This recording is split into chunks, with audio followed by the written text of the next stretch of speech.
Okay, guys, do you hear me okay?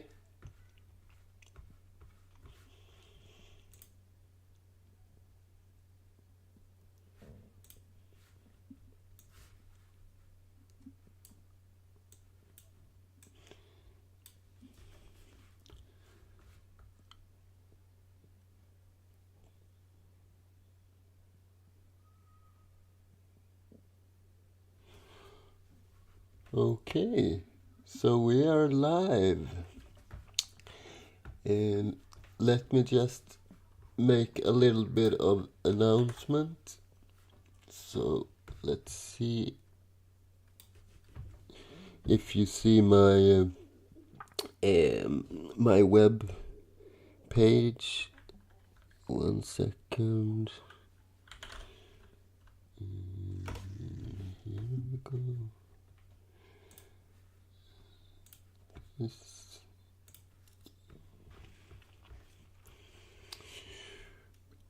Alright, so I'm just gonna type something like we are live. Join you too. Something like that. And then I should be able to click this one and that and so.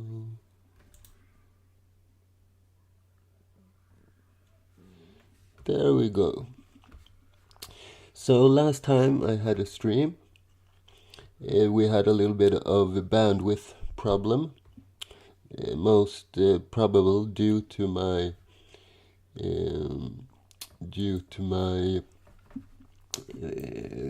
Wi-Fi connection. So this time I have connected through cable, and I hope that everything is all right. And according to my my indicators, the quality should be good. What do you say in the chat? Is the sound okay, quality-wise?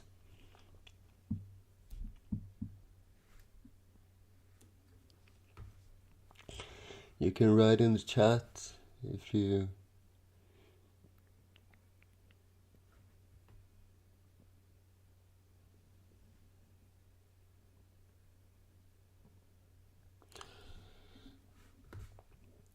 Okay, good. Hello, Noel, and hello, Robert.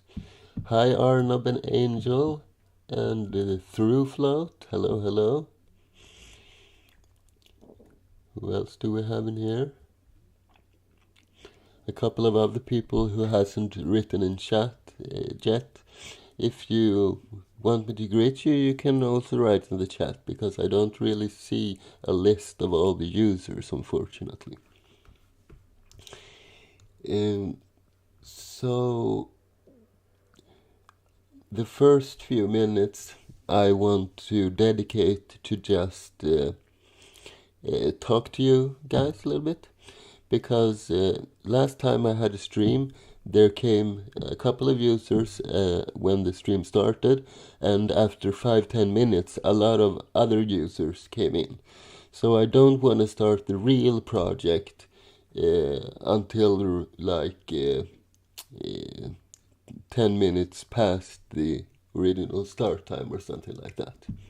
Sounds fine, guys?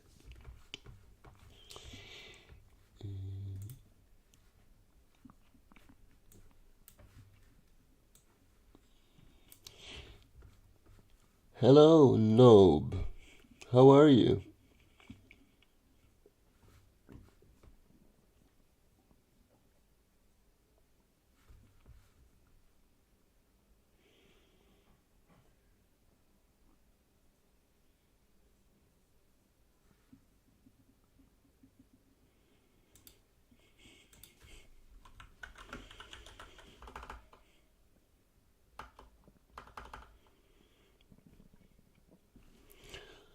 Okay, great. Very good. And as you all guys know by now, Angel is my trusted moderator, and he will keep external spammers away. And a little later, because I'm thinking that we are gonna have like a schedule, something like this. So at 90, let's do 0, 0. So 0, 0, that's the time when the stream started. So it's 1900 in my country, Sweden, but it might be quite different for you guys. So let's say that 0000 is when the stream starts. And I'm thinking the entire stream will be perhaps 3 hours, something like that. And I understand if you don't can dedicate 3 hours, but I hope you can, and you can always watch the recording, which I will release in a couple of days. But I really enjoy you guys being here live with me. So the first hour and a half, we will focus on the main project, coding the database. Then in the middle of the stream, so approximately 01:20 or something like that, after 1 hour and 20 minutes, we will have a 20-minute break. And then after the break, we will dedicate 10 minutes or so at some other stuff, or maybe I should say other announcements. And then from this to something like 0300, we finished the project.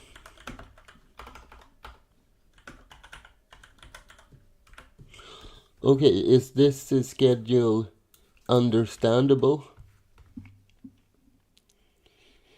The time at my place, it's 7 in the evening, so 1900.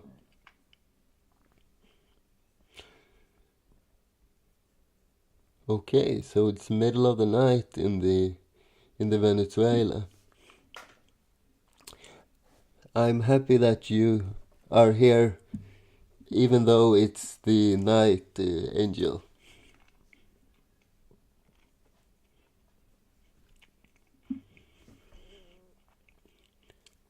And you're from India, Arnav. India is my biggest audience, actually.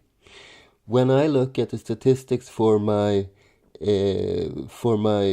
regular episodes, almost 20% or something like that is from India.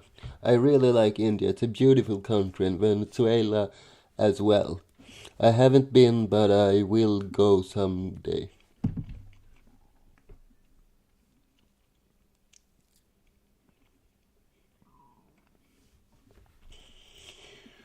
Alrighty. So, what else? Yeah, I have one pretty big announcement myself. I have quit my day job to focus 100% on YouTube from now on. What do you say about that, Internet?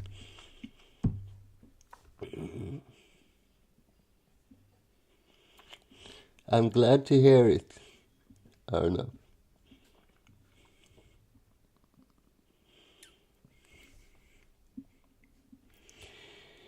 So before, I think you all know that by now, I worked as a instructor and an consultant for programming and network technology, and I've been doing so for like 8 years, and before that I worked in network technology. But now I will focus on YouTube. So what do you think about that, guys?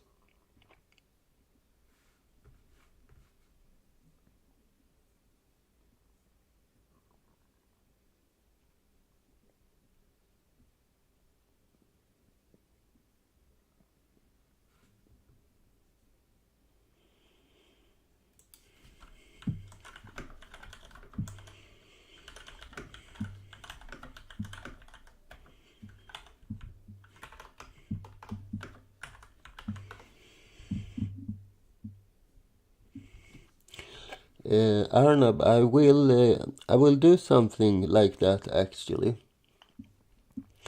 I am coding a platform where, well, all my episodes will still be 100% free.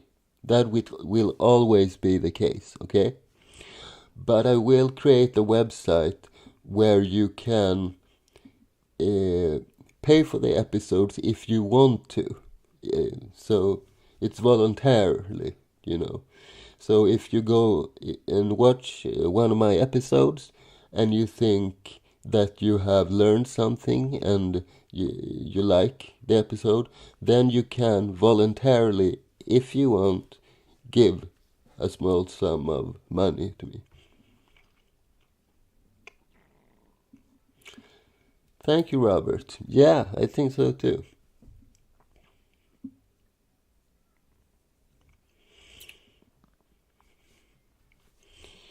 So how many users do we have?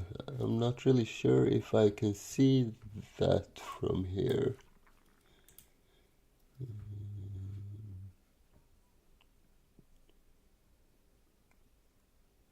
Okay, 6 people at the moment.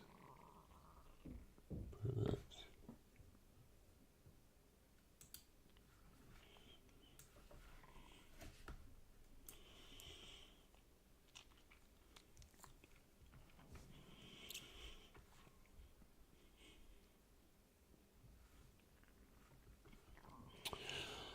Okay, so the time is 19:15 here. Let's start talking about the new project. 1 second, I'm just gonna look for my image. Never mind, I'll do it another way. Okay, so are you ready to start with the project, guys? Let's just do that.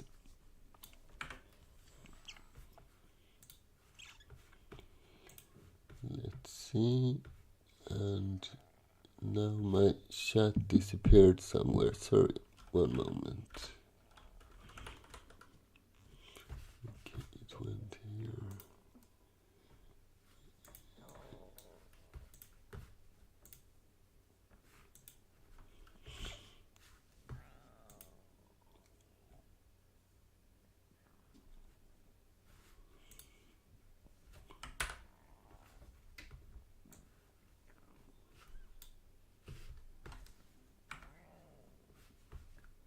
There we go. Okay, so the project will be something like this.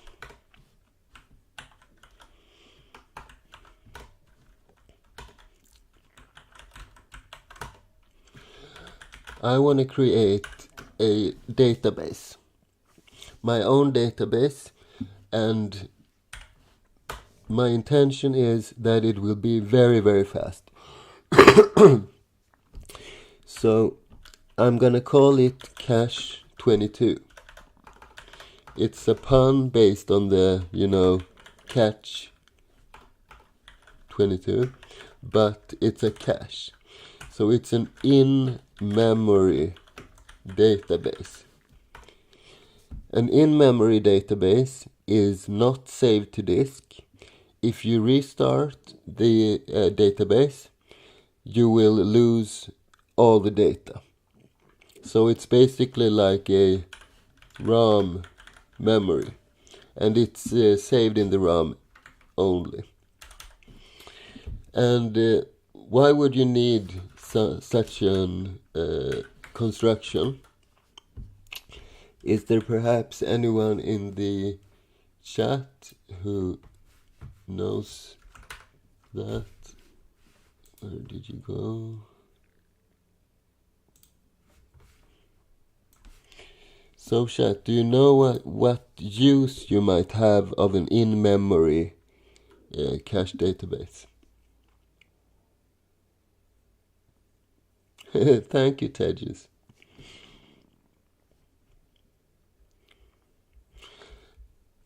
Anyone who's made any web development, perhaps?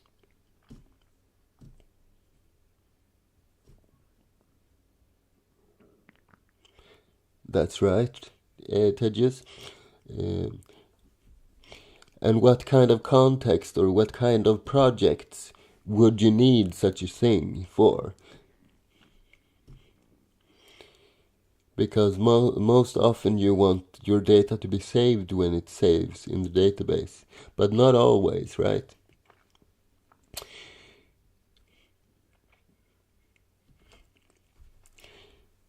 So the idea is the following. If you do any web development, for instance, and you have a login procedure. So you have a couple of users and they log in to your website. The user information, like the usernames and password and of such things, they need to be saved in a regular database that writes to the hard disk drive.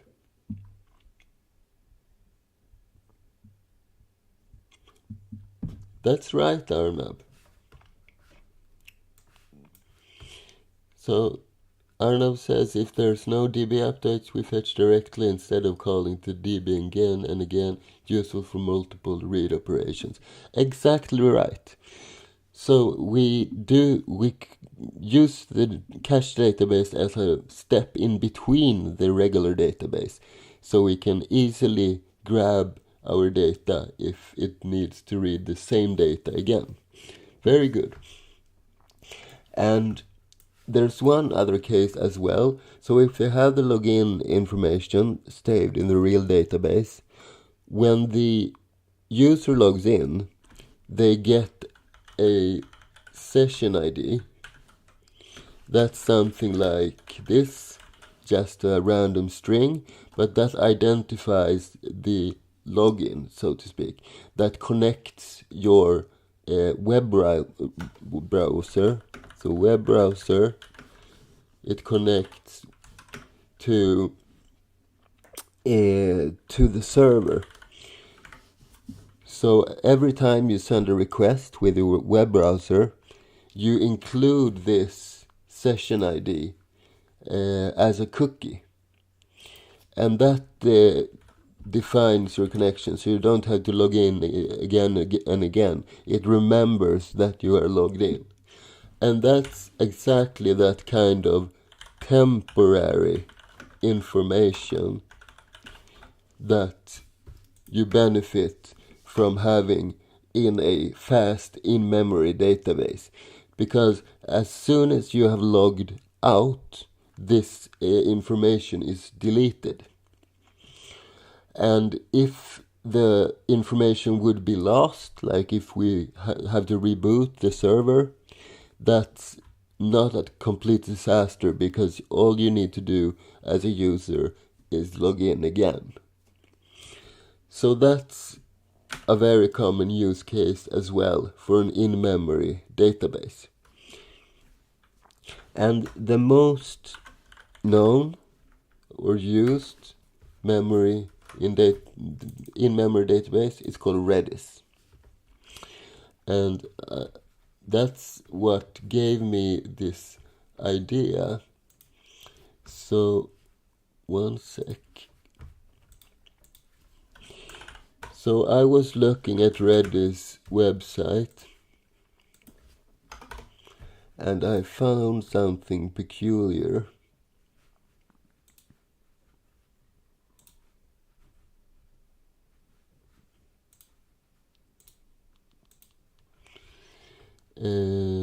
This. Get the world's fastest in-memory database from the ones who built it.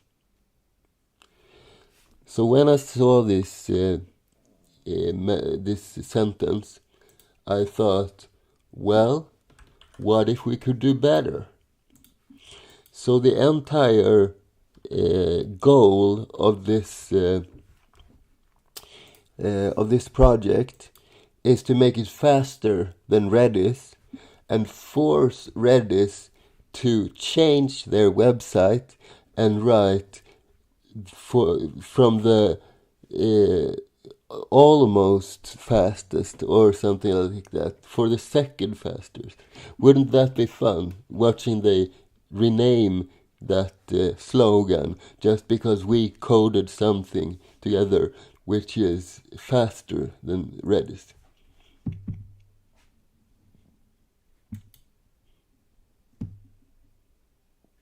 And that's right, Angel. Exactly. We can have replicas of the original disk DB to query data quickly. That's exactly right.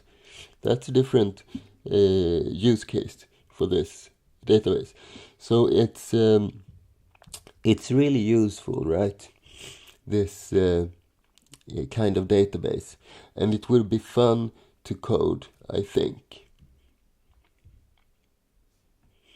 Okay, so let's start coding then, right? And you can follow along with me if you want to. And let's see.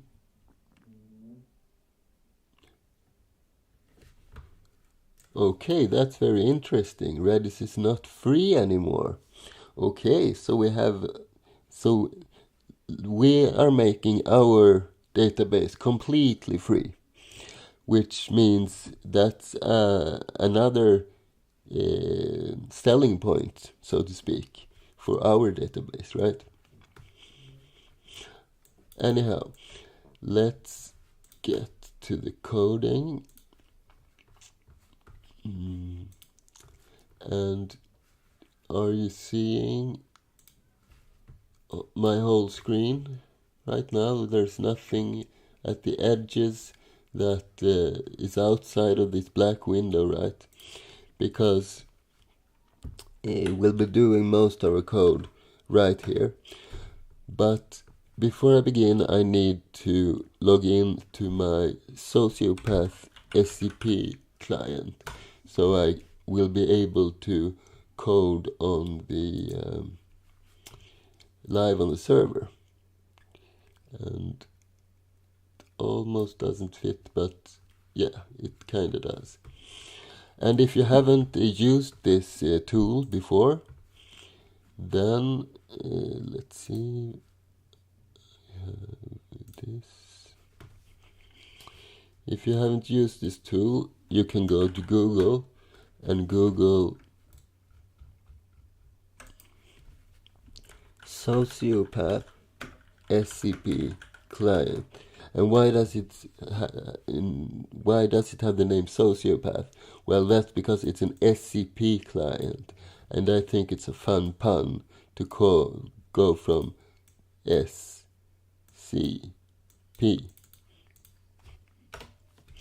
And then you should come to a page similar to this one. And it's completely free for educational use and for, everything non-commercial.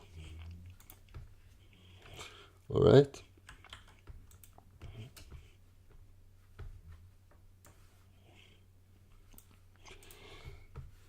So I will log into my server, and this works on every Linux server by default, because it uses the SSH protocol in the core, so to speak. And I will create a new temporary directory, which I will call cache 22. And then I simply right click to this and open in editor, and then we can live edit it directly from VS Code. So it created a new window. I need to kind of resize this a little bit, I think. Something like this.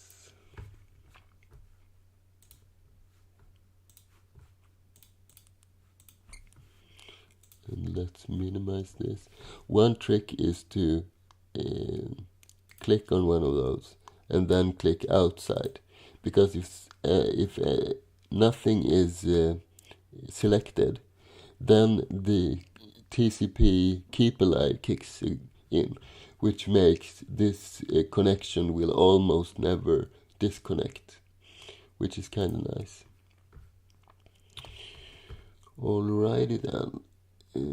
I think I need a little bit more space, like so. And what kind of files do we need?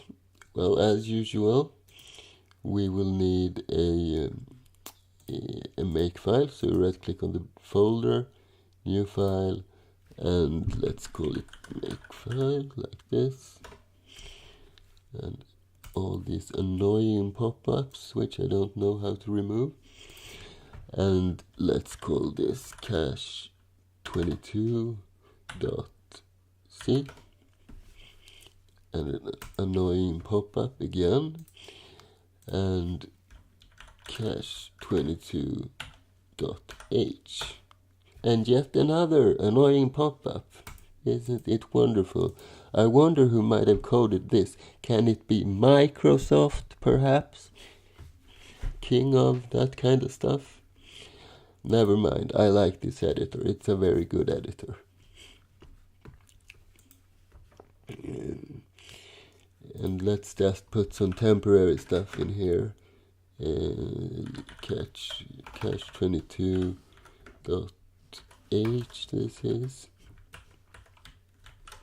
And I want the C file first.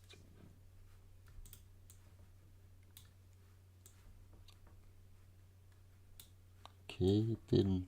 Oh, there. And then I want the H file, and last I want the make file. So let's just put something in here for now.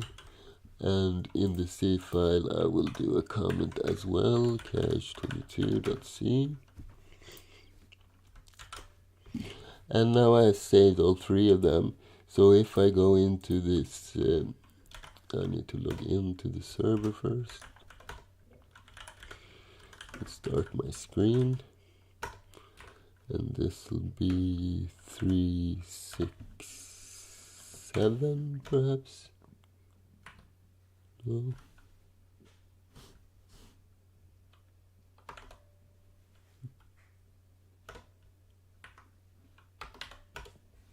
Here we go.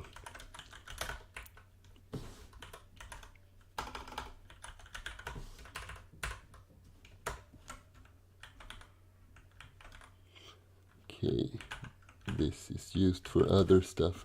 Let's just create a new screen. Like so, and I need to disable the visual bell off. Otherwise, when I do like backspace, it will flash the screen. Totally annoying. And what is the screen, by the way, the program I'm using right now? Well, I can have multiple windows, like in the terminal, as you can see. These are two different windows that I'm altering between. And you alter with a special command key. key command. And if you get disconnected from the server, you can reattach to the screen and continue where you were. So it's very good. I use it all the time that I'm involved in some kind of Linux or Unix system. It's named Screen, so I recommend it. And it's not my own code, by the way, that I'm promoting. It's I just like that one. Okay. So let's see, where were we? Look, inside of the temp, we created a new directory, cache 22. I will set this to my home directory temporarily. So home equal current working directory. And now the path, or the prompt, which was this big before, is only this big. So it's a little bit easier to handle. And as you can see, we have all our 3 files, and they update automatically. So let's see, where were we? Well, let's begin by creating the makefile, so we make our lives a little bit easier. And annoying that it resizes the entire window when I resize the size of the actual thing. I mean the font size. Anyhow, what are we gonna compile? Well, we will create a cache 22.o, which has a dependency which is cache 22.c. And how do we compile this? Well, we'll run our compiler, and we include a couple of flags, and then we add the flag -c, so we compile this to an O file, and then we will specify our source file. And source files in makefile use this $ and caret symbol thingy. That is the source, and you can remember it by looking at this as an arrow. Okay, and why an arrow? I will get back to that.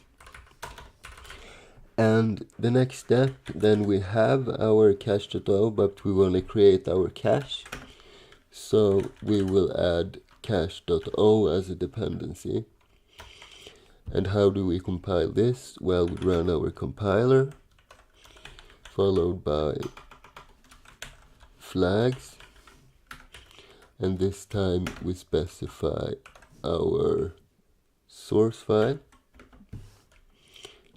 -o our target file.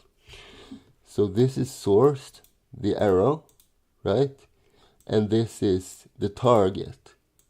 This looks like, if I zoom in a little bit, this @ sign kind of looks like a what's the name? Well, the target that you shoot against. If you shoot arrows, or if you shoot with a gun at a board, you shoot at something which looks like this, right? So that is how you remember. This is the arrow, and this is the target.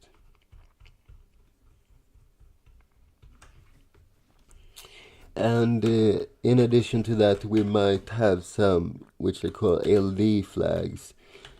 That's some additional flags which might be used to link the thing. Not necessarily used, though. And when we just do make, then it will run the all thingy.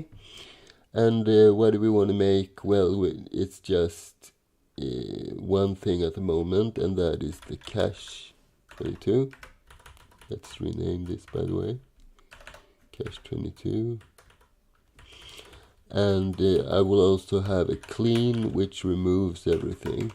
So it will remove all the .o files as well as the cache 22. And I want this clean to be run every time I run this.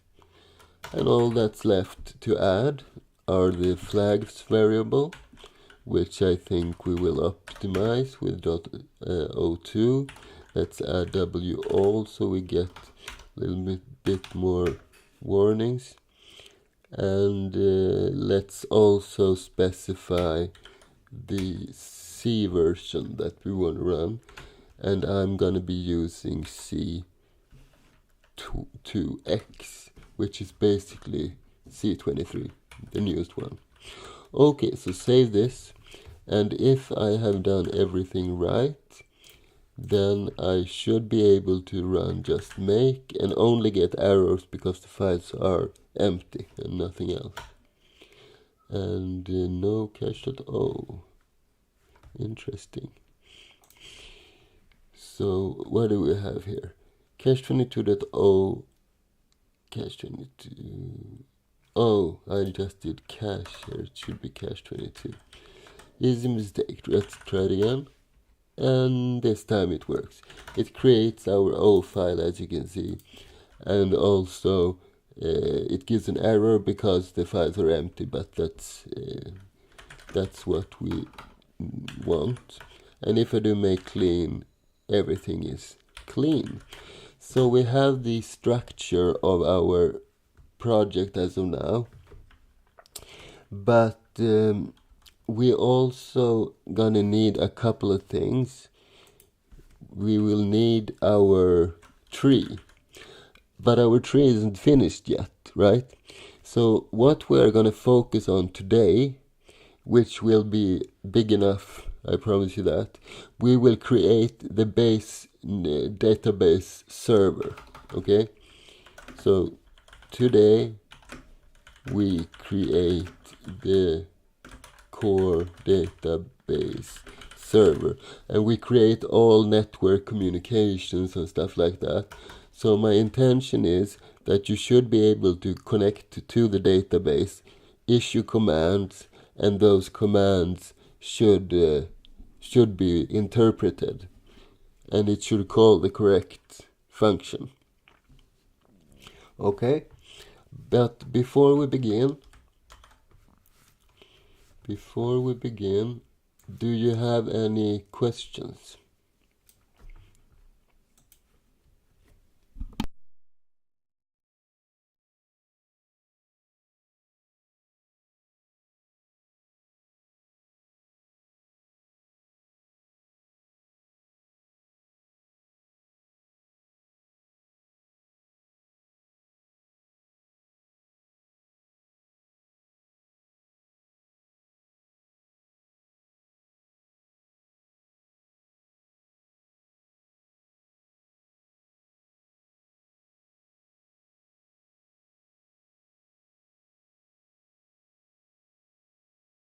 Okay, the chat is a little bit empty.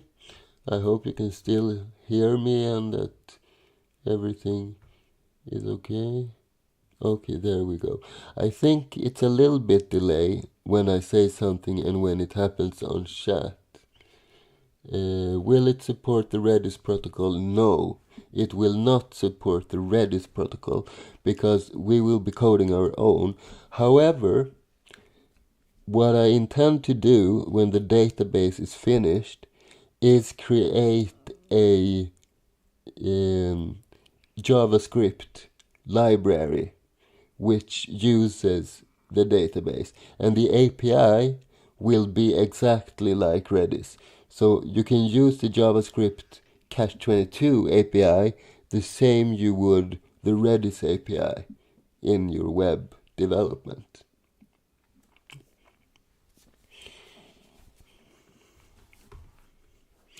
My protocol, I'm going to describe my protocol. One sec. So I think I'm going to do something like this.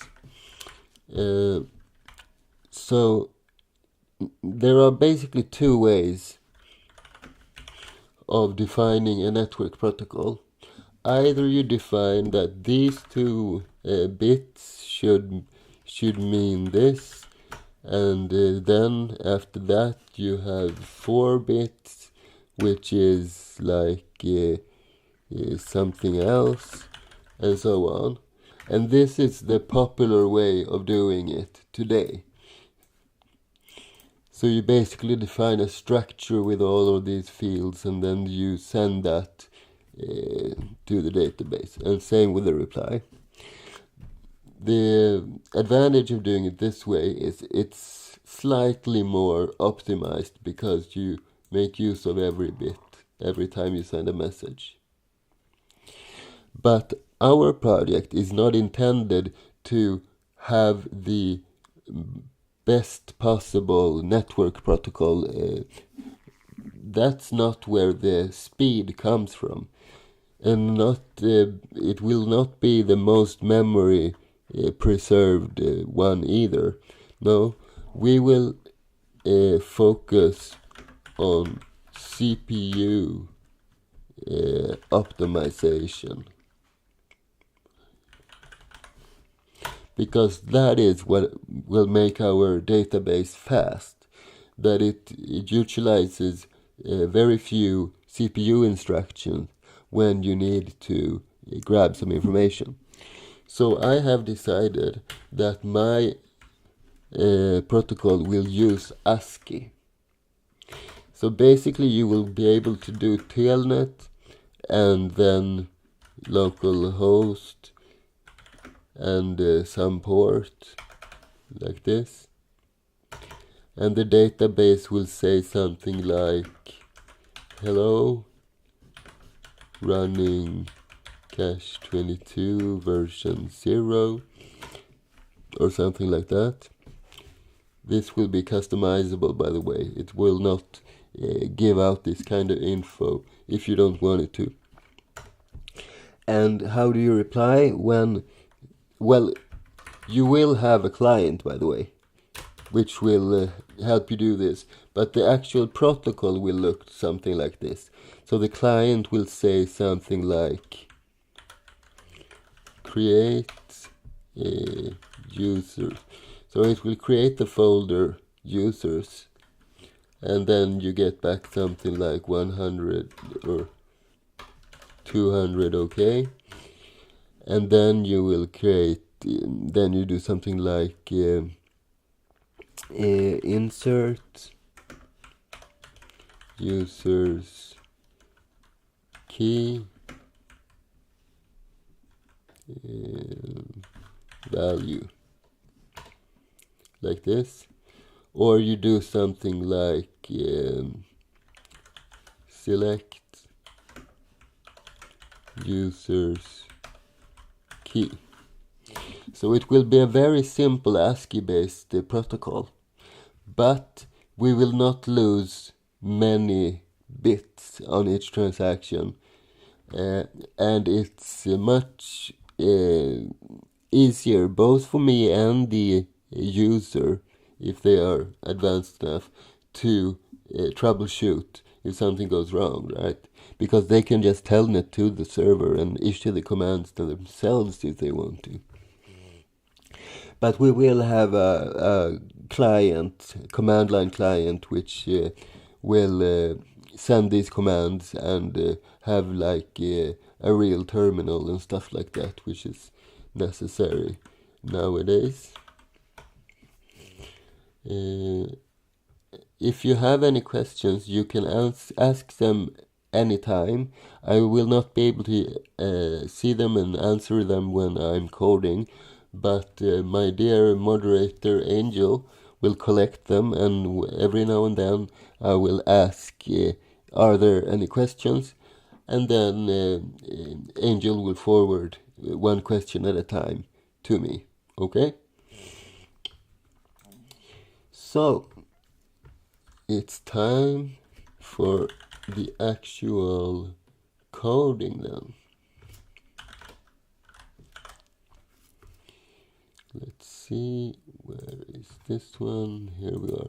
And it's very big at the moment. If I do this, can you still see this? Is it Big enough? Maybe I can also, but this is too small, right? Okay, yeah. Let's see. So, yeah, let's keep it this big until we run out of space in the x-axis, because I don't want to have to continue on the line below, you know. And we can remove this one as well, because we have all our files open, so we have a little bit more space now. Okay, so where do we begin? Let's start by including our own include, that is cache22.h, and then I will just create a small regular main process as usual, and let's print something like okay, and we return 0, like so. So we have something, right? And in our H file we will create a couple of includes, and I like to include 4 different include files that I always use in almost every project. And then if we notice that we're not using one of these, we can just prune them off, right? We don't need to do it all the time. Okay, so let's save and just verify that it works. We do make and we run our program, and it's okay. So we have a basic program, right? So let's continue by continuing the code, and let's think for a bit. What do we need and where do we start? This is a rather big and ambitious project, right? So where do we start a project of this size? Well, we have already started with the basic internals of this program when we created our binary tree, right? But that binary tree isn't done, so we're going to focus on the other part of the program, which is the actual server software and the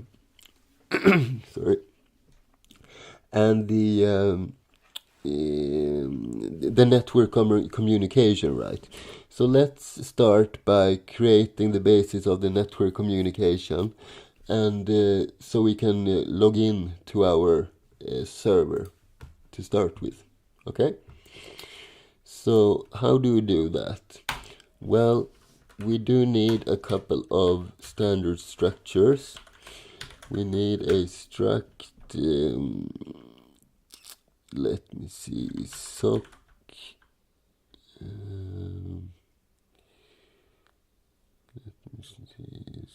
sock address in, and we need, let's start with one of those.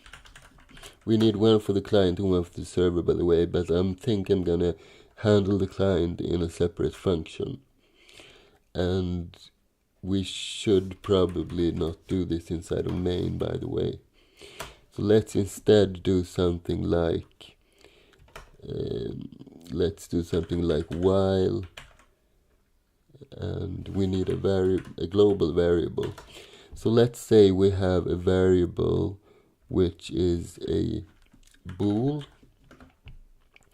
and let's call it continuation, and this is the server continuation, so s continuation, and the s continuation from the start, s continuation will be equal to true, and as long as the continuation is true, we will loop our main loop.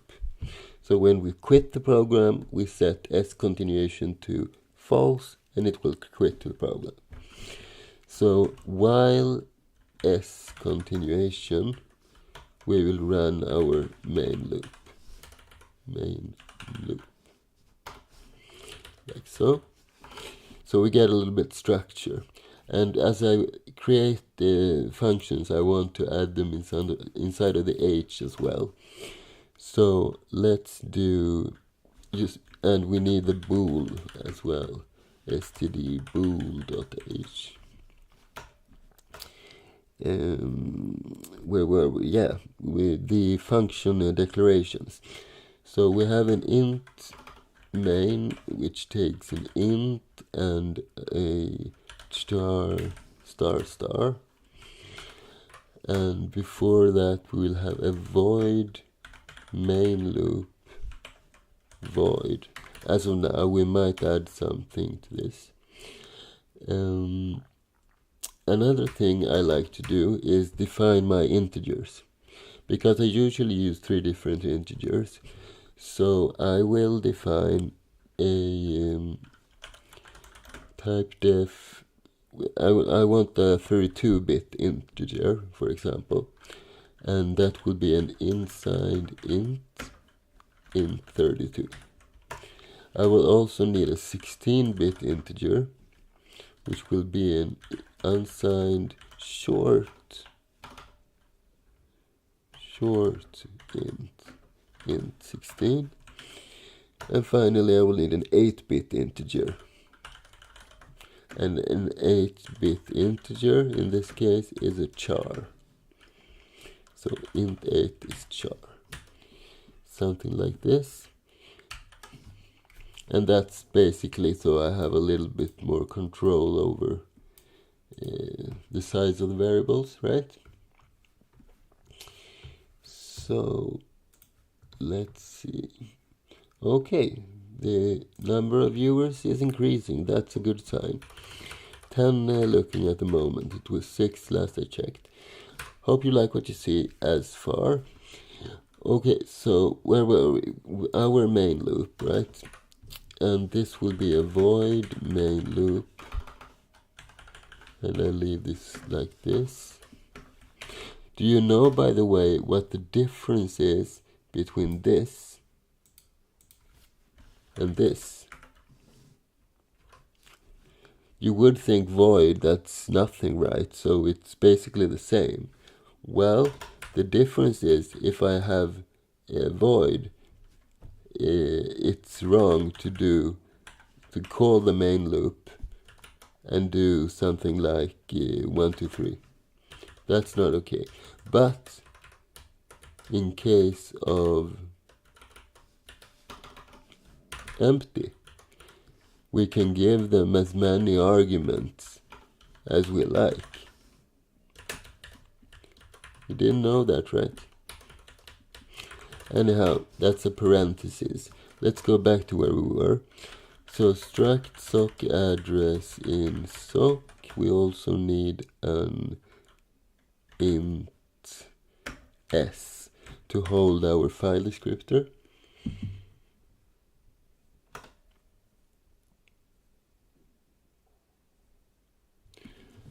Okay, so we have a question. And the question is, if the CMake file on Microsoft Windows can use the GCC compiler.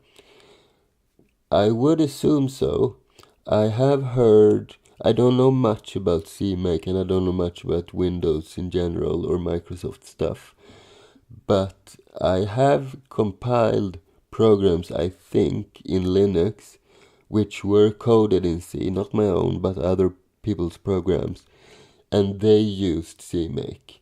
So I'm not 100% certain, but I think at 95% certain that it will work. You might have to tweak some settings though.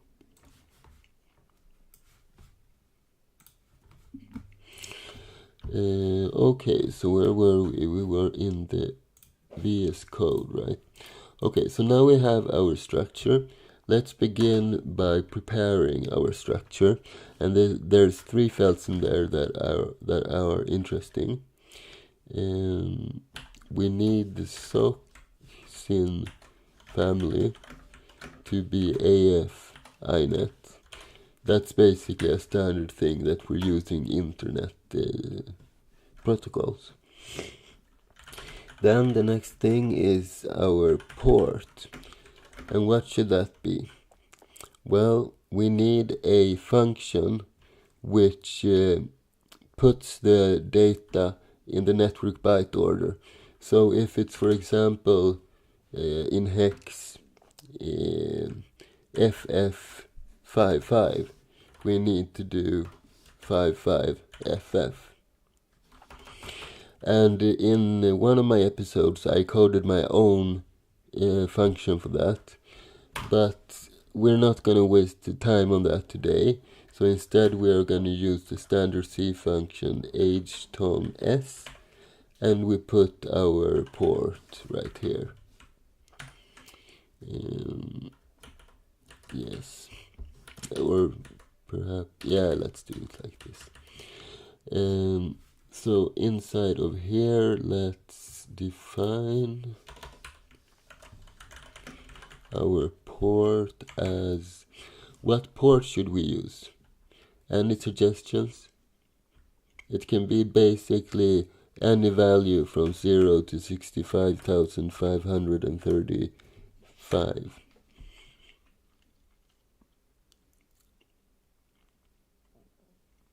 Any suggestions?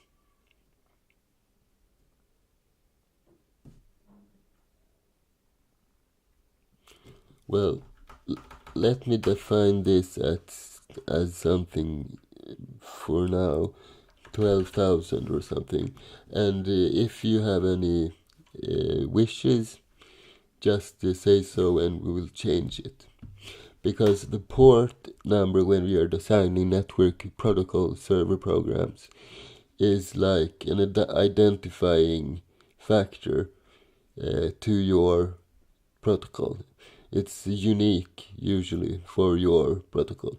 So let's select something beautiful, right? And what else? Well, we will have to define where to listen on that port.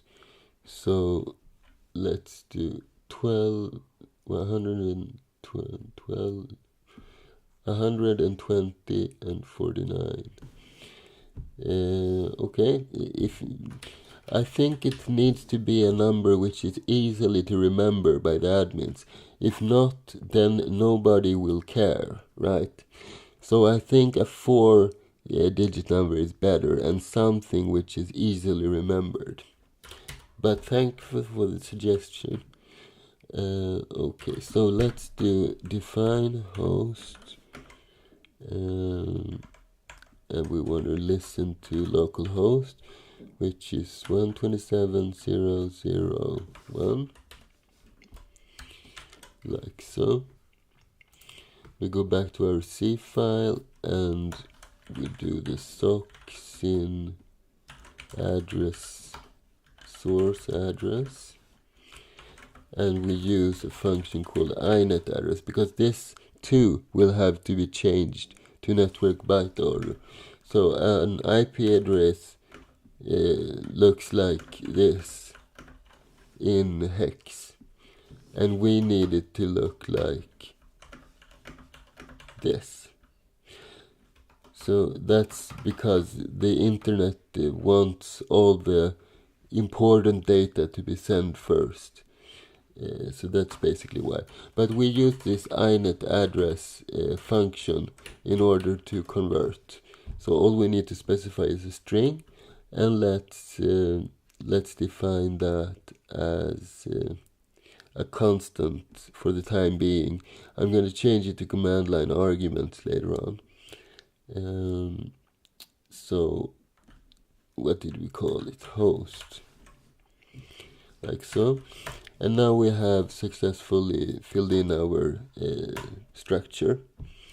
Next step is we need to initialize our socket. So let's do s equals socket, and we pass AF inet sock stream. That means it's going to be a TCP connection eventually. and 0 at this last field. That's always zeros when you use suckstream. And let's check if the S now I remember I need to have an include assert.h and also the error number.h. And if we're going to use all of those functions inside of there, we have to define this odd GNU source definition. Otherwise, it will not find our functions that we need. And by the way, let's check what h-tone-s needs for including. So we do man3 h-tone-s, and as I have told before, when you are trying to look something up, when you coding functions, start with a 3 and do h-tone-s. If it fails, like if you do select, for example, then it fails, then you select 2. That's the best way of always finding the correct information. So this time it wasn't select we were after h-tone-s. And let's see, we need this include, right? So let's go into our H file and add these. Let's do these together, and then we have all of this network stuff for one own section. And we also need inet address. So these 3. Here we are. So that and this, and this was a duplicate, so let's remove that like so. And which reminds me, I want to have some protection against duplicate stuff in my H file as well. So if not defined cache 22,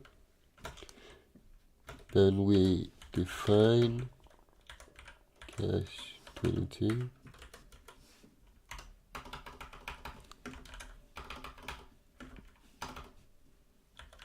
cache 22, and then we do all the rest of stuff, and at the end we do end if. So why do we do this? Well, the first time around cache 22 will not be defined, so we define it, and then we do all this stuff, end if. Next time, if you include it twice, then cache 22 will be defined, so it will not do all of this again. It's a quite smart and standard way of doing this. Okay, so we create our socket. If that fails, we will quit the program, right? So it shouldn't fail. If this fails, something is very wrong.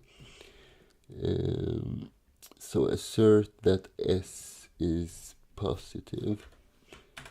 Let's just double check the return value so I'm not lying to you.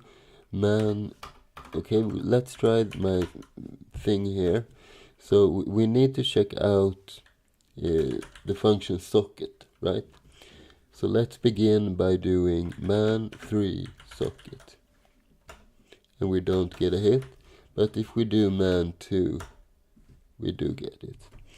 Because if you do it the other way around, you will sometimes get garbage. And if you don't leave out that number, you will a lot of times get garbage. So remember this order of events. Return value, that's usually down at the end almost. So let's see. Unsuccessful file descriptor is created, on error -1 is returned. Okay. So assert that S is greater than, let's do 0, because it should never return 0 either, then something is really odd. Let's do it like this. Alright, so everything works as of now. The next step is to bind this socket together with this structure, right? And we use a command called bind for that, and it takes the socket file descriptor as its first argument. The second argument is our sock, but we need to cast this to a struct sock address star, and we send the reference. And as the third argument, it's just the size of sock. Okay. And what is, I think bind is a little bit reverse when it comes to return values. So man, let's do to bind instantly because I know it is. And let's see the return value. Yeah, on success 0 is returned. That's a little bit odd, right? But that's just the way it is. So let's do an if clause. So if bind sock address is not 0, then we will fail by doing assert p error number. So this basically checks the error number, which comes from this. Perhaps we should reset it first, and then it basically quits the program with this reason. Okay, so it's a combination of print error and assert, and it's a standard function, believe it or not. That's why we need that super weird definition. Alright, so the socket has been bound. What else? We need to listen on the port, right? So then we use the listen, and we just specify the S, and this is how many connection we will keep in queue. So if we do 20, we can accept the 20 connections at a time, basically. And that will be enough, I think. We can begin there anyway. When we are completely done with this program, this will be customizable, of course. Let's see. We have something in the chat.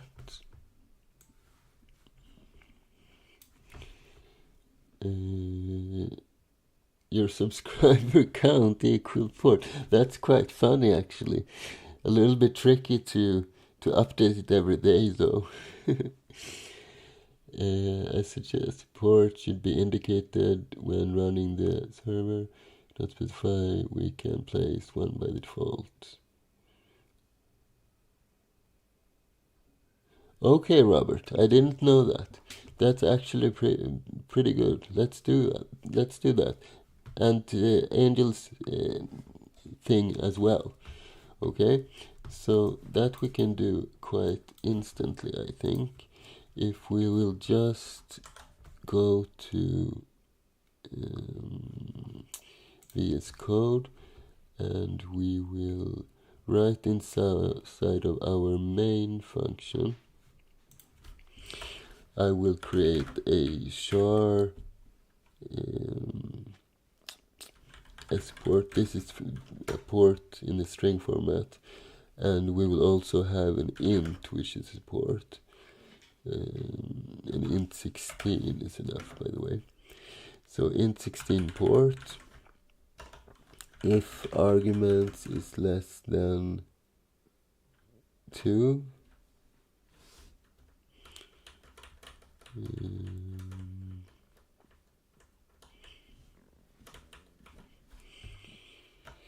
then we haven't specified any port, so then we set the port to the default port, which we, by the way, will change to that prime number thingy, like so.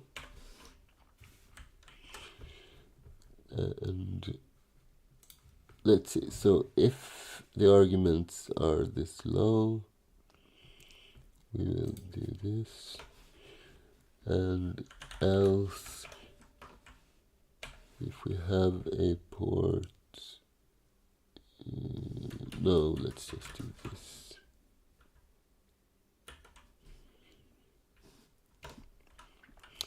Else port equals argv1, then we will set the s port to the int 16 representation of let's see what it's called, a to I. And what will we send? We will send the port like this, and then we need to send it to the main loop port.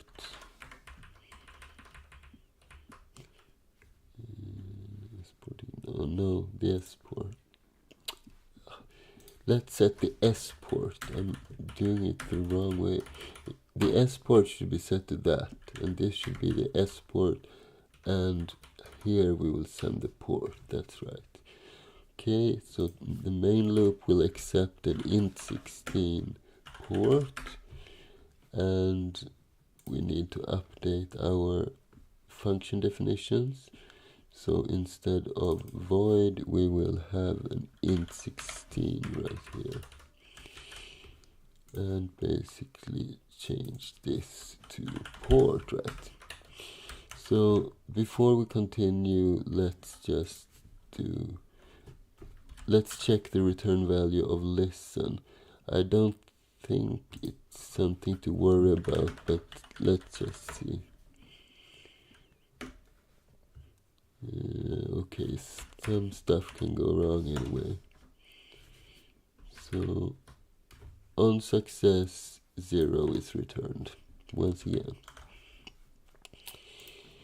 So then we will do, let's just do, no, let's not. Let's do like we did before. So if listen s20 is true, then we will assert p error based on our number, and we need to reset that to 0, like so. And let's just try our program before the break. So there's something wrong at, oh, a colon instead. So let's see, where were we? Inside main, I think. Oh, I forgot one there. Is that one? And we enter down a couple of times, and we do make again. No, 26. Okay, in the H file. So let's see the H file. We scroll up, and we look. Oh, there. Let's space down and clear and make. And now we only have a warning. Assignment to char from int. That's right. We need to save this as a Where were we? Here. We need to save this port as a string instead. And let's run make, and it compiles, and we run the code. And where did it fail? Address already in use. Okay. Address already in use. So it basically say that we already have a service on that port, right? That's that dash and grep dash y 12049.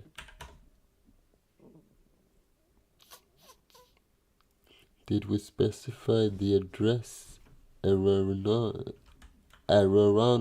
somehow? Let's double check our code. So 127.0.0.1 and sock sin address s address equals inet address host, and host is 127.0.0.1. So the socket called, let's do an strace of this. So where were we? Cache 22 strace dash f. Okay, what is going on here? So here is the error message. So what happens before that? We run bind, which generates the 4, okay? And AF inet, sock stream, IP proto, IP. Binds SA family, AF inet, sin port, H2 S 12049. Sin address, inet address, address already in use. That's a weird thing. Let's check the man page for that. The given address is already in use. If we run ifconfig ENS 192, no, hello. Let's do. Oh, so we can just do this. Has been ifconfig. Hello. 127.0.0.1. Let's check one thing, by the way. What if we were to run this temporarily on any host? So instead of inet address host, we just, can we set this to 0 perhaps? Or do we need to typecast that?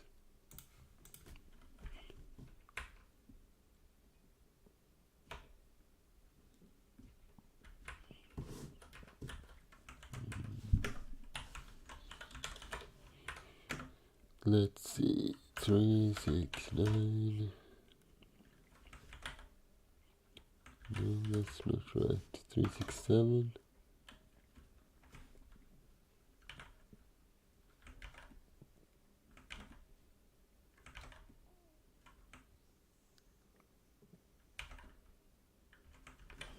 Where were we? 36. Okay, it's here.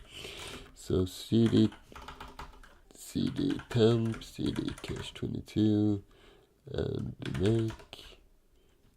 Okay, it compiled. What if we change that port then? Does it change things? 120.49. If we were to do 25,000 or something, what happens then?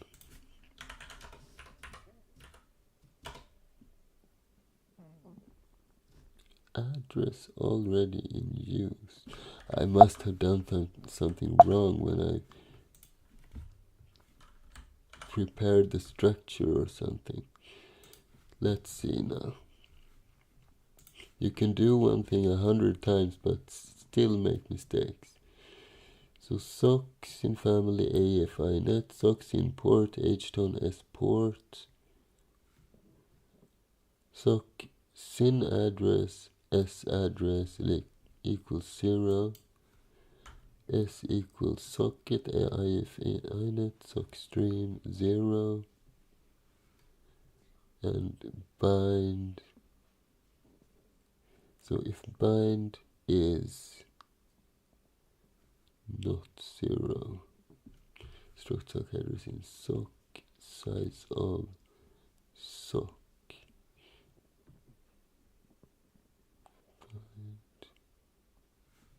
Assert PR.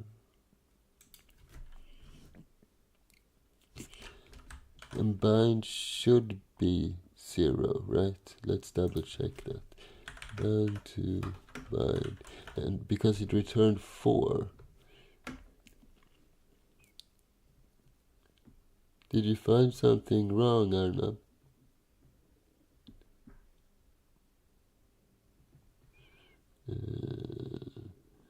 On success, 0 is returned.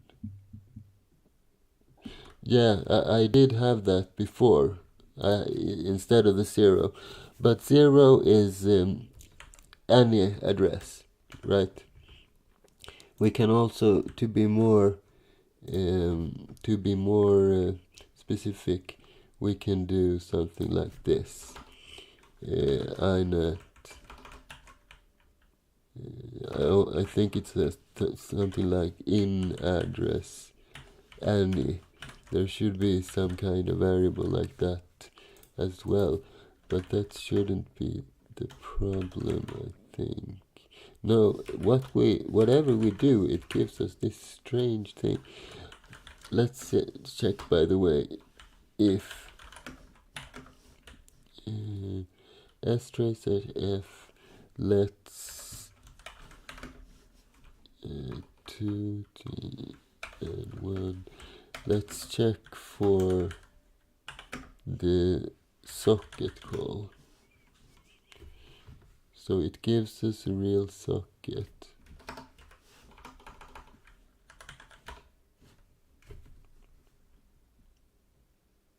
But the bind fails. Address is already in use. Let's see, do we have any example code we can use? Web server. Or maybe something is wrong with my machine. What if we run this as root?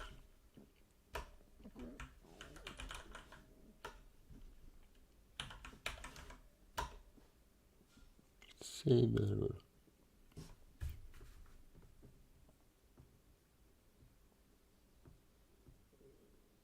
$25,000. Maybe it's, but that shouldn't be it. But maybe let's try something. What if, because we are sending a int16 value currently, what if we were to cast this to a regular int? Maybe that's the error. But it was a very bad. Oh, sorry. We were in temp and we were in cache 22. Make this. No, that's very weird. Address already in use. I've never seen such a thing. Did we forget any step? Socket, bind, listen. You know what? We are past the schedule, so let's take our break now and we continue troubleshooting in 20 minutes. I will while we are having a break, I will see if I can find a solution as well. Sounds fine with you, chat? 14 and 15 line. I just need to check this real quick. 14 and 15. Well, that shouldn't be a problem, really. The problem is that bind doesn't give... never mind, let's do the break. So I can do something like, if I... let's do this. 20 min break, be back soon. And okay, so we see you guys in 20 minutes.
Do you hear me now?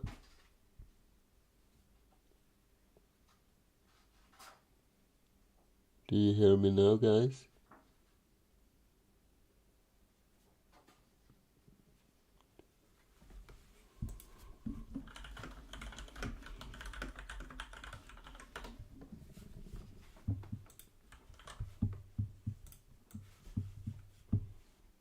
Okay, great. Because I muted my microphone when I went on a break, physically on the microphone, and then I unmuted it. But the computer muted in the software as well, so I needed to activate that.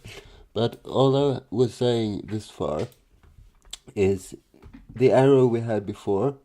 Well, we have a main loop, right? And then the main loop is an unfinished function because we are in the middle of it, right? So what happens here? Well, we bind to the socket with the address, and then we exit, or then the main loop is done. So then the main loop function will run again, right? Because it's a main loop. So the next time the bind runs, it will fail, because then the port is no longer free. So it's quite embarrassing, but well, you know, that happens. So if we simply do something like temporarily s continuation equals false, so we don't want to continue. And if we now were to compile this stuff and run it, it works, right? Because it shouldn't output anything if everything works. If something is bad, it will output the error. So yes, the problem is the main loop, right? Because we have an unfinished function, but now it works. So basically we need to finish this. I think we're gonna rename this one, by the way. Let's call this init server. And then we will simply have a, let's put it here. So we will have a main loop as well, int 16 port, and inside of the main loop we will run our init server. So this should only be run once, right?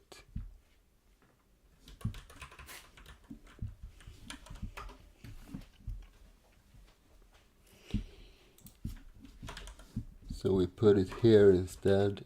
We give it the port, and let's see, port, and then we don't really need to give the int port, int main. If we don't need to give an argument right here, and not right here as well, but we need to define our init server where we give the port, something like this. And now we can go back to using localhost and the port we had before, 120.49. And let's see.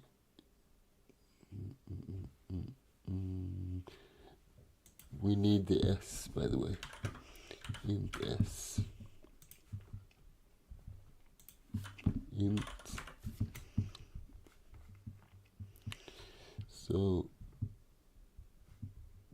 let's see. We do init server, and then we should return the s from here. So let's do where were we? Right here. Init server, and inside of our main we do an int s, and s equals init server, and then we pass the s to the main loop. I think this is a better way of doing these things.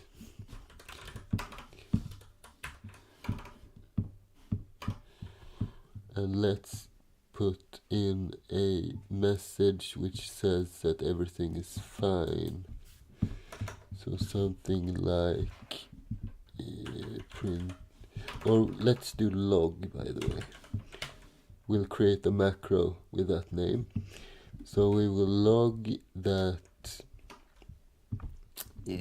server listening on this and this.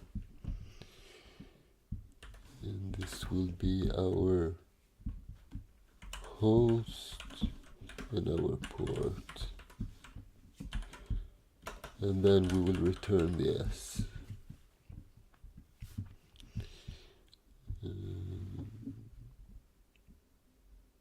Yeah, exactly right. So let's see. What else? Yeah, we won't be using init address anymore.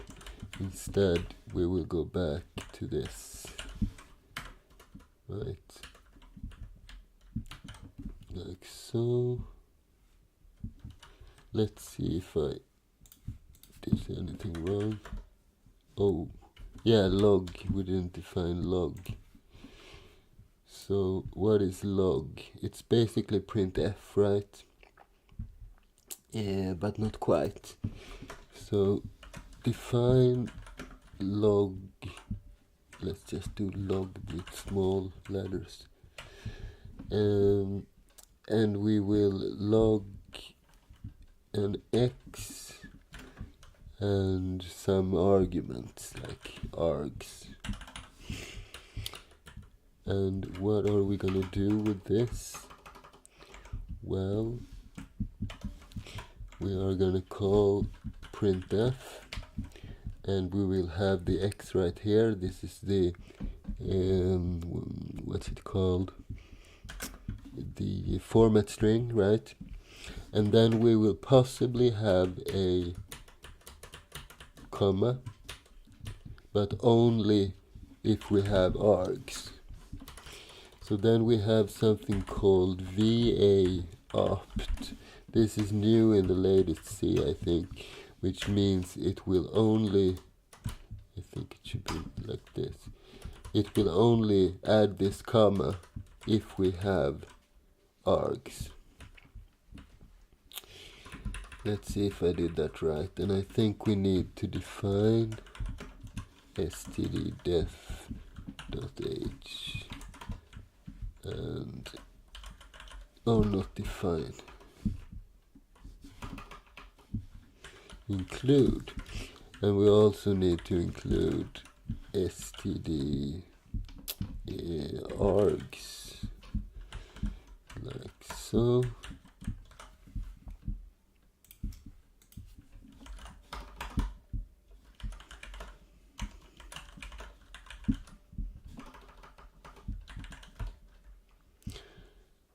Isn't it stdargs?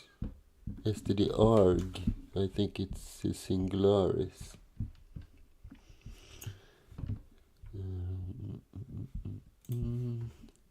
stdarg.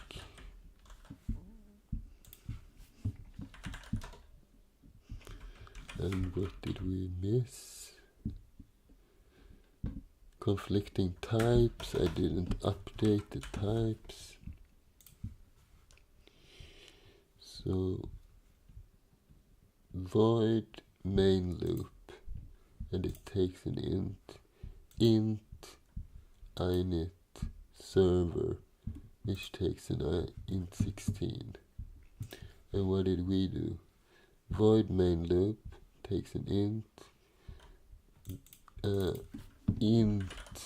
inet server takes this. Okay, let's try again.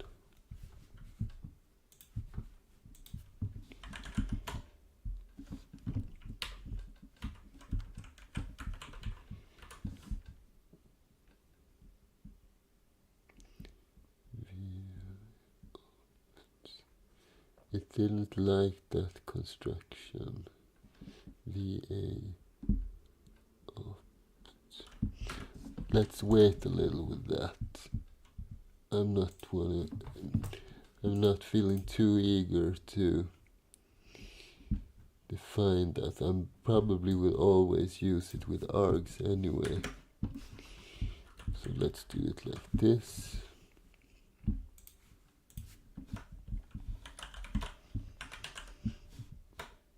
And now it compiles. Does it run? It didn't print anything. Perhaps we didn't fix that last loopy thing. So let's see, where were we? I need to make it a little smaller,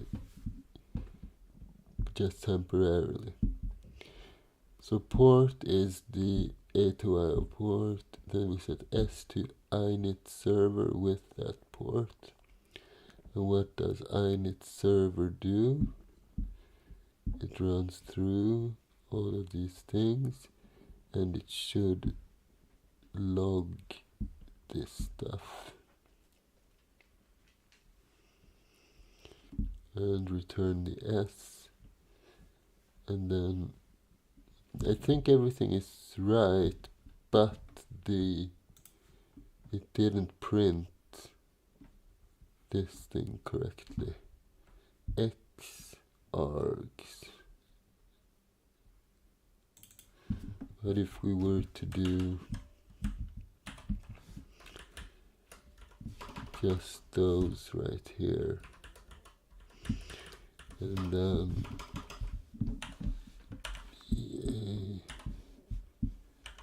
args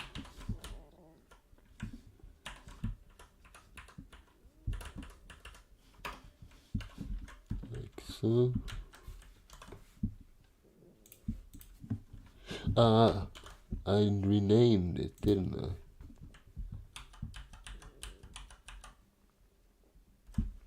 Log with small letters. Did I change that here? Log. I didn't put it here. Yeah, I kinda did.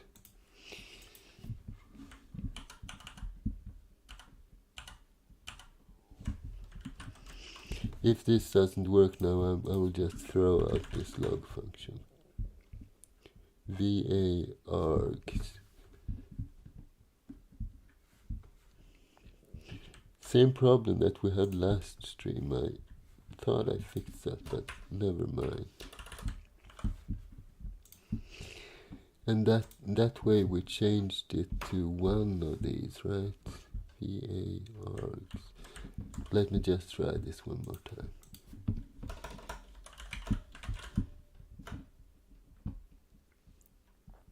We are probably missing some include, but never mind. Never mind. We can use printf like normal people, right? So let's remove this for now. And we go back and we just do printf. The general idea between having a regular printf and a log macro is we can define something that doesn't show these log messages if you're not running in debug mode. So that's basically why. But let's skip this for now. Make, now it works, and why does it do this? BRK.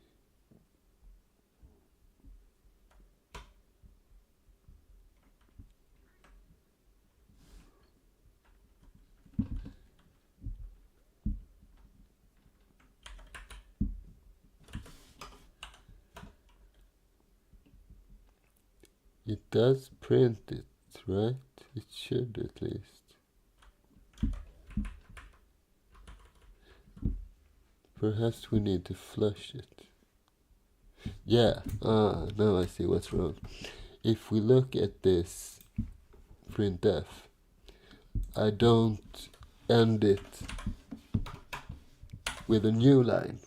And if I don't end it with a new line, it doesn't get printed to the screen until it either gets flushed or it encounters another new line. So one way of fixing it is adding this new line. We could also have done a flush std out like this. So now it would work 1000% certainty. And there we go. We have a listening server, you guys. All we need to do now is accepting connections and handle that input. But before that, I promised you something else, or I mentioned something else. So, are you still with me, chat? Let's see what happened here. I removed the cast int on the port variable. I think I will keep the cast though, but in my case, because I have defined my own variable type, which is int16, and even though the cast might not be necessary in this specific case, I like doing it to showcase that. Okay. Alright. So now everything works. Well, we need. I need to tell you something. As you know, Angel has been a moderator for us, and I have decided to promote him to a chief moderator because he has done a great job. And this means that he will be allowed to employ, so to speak, to regular moderators, which he will be the boss over, so to speak.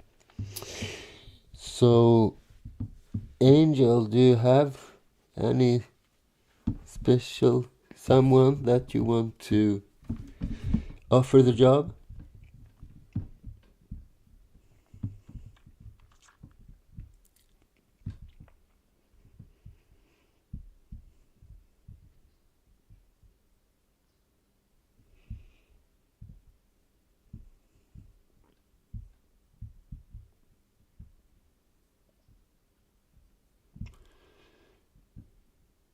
Do you guys still hear me?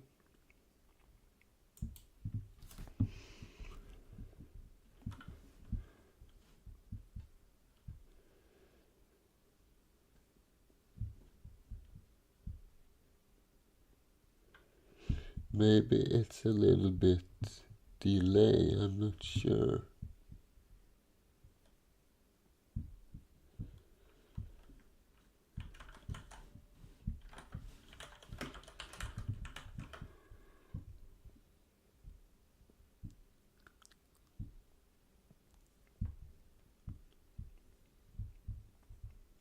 Do you other guys hear me?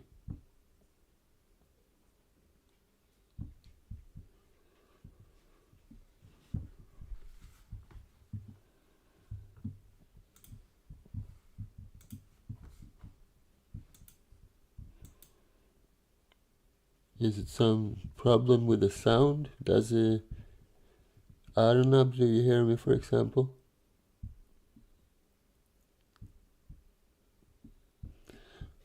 Alright.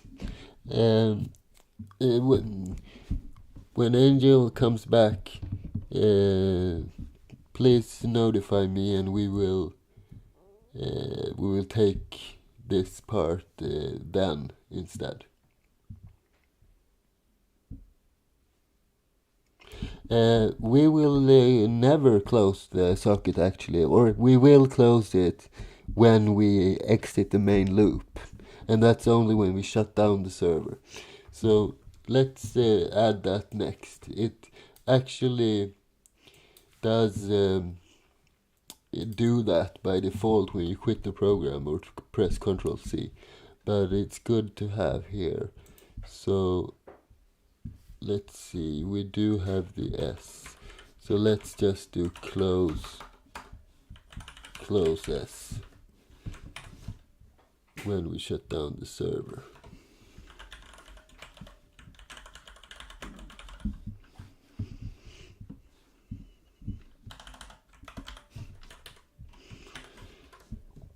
Like so. And yeah, so next step is to accept the connections, right? So let's see, and that we will do inside of the main loop, because we will accept one connection and do something with that, and then we will accept the next connection, and so on and so forth. So we will need an additional...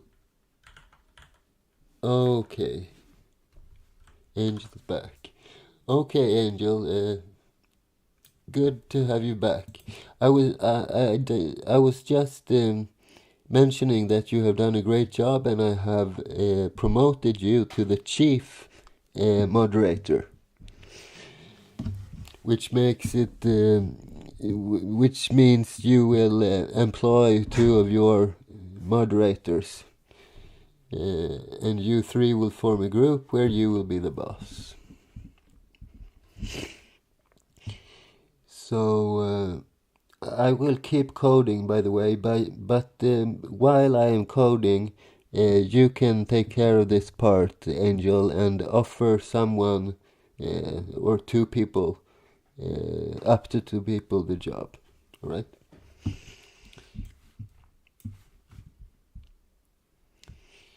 So let's go back to the main loop. Sock address in, which is a struct, and let's call this client. We'll also need an S for that client, so let's call it scli. No, let's just do S2. And we will use the accept command to accept connections. And the first will be the main S, which is the file descriptor for the server. And then we will specify a sock address structure that will be empty from the start, but it will be filled out with the IP address and port and stuff by the actual accept call.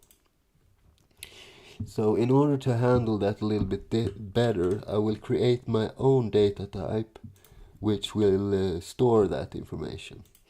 So it will be a very simple structure. Let's call it sclient for struct. And what do we need to keep in here? We need the int s, the socket file descriptor for that client. I do also want to store the IP address of that client in a regular string variable. So let's do IP, and how big is an IP address in that case? Let's take the biggest possible, and it has 4 times 3 fields, which is 12, and then 1, 2, 3 dots, so 15, and then the invisible 0 at the end. So 16 should be perfect. And what else? Perhaps we will have use of storing the port as well as an S, like this, and perhaps even more things. But let's start with this, and we will do a type definition of our new struct as client, and we will call this a client with big C.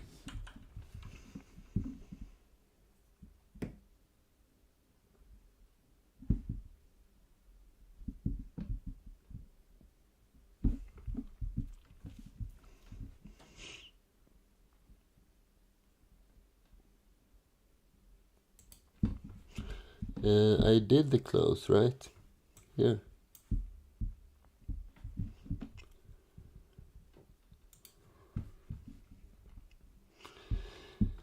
Okay, so let's see.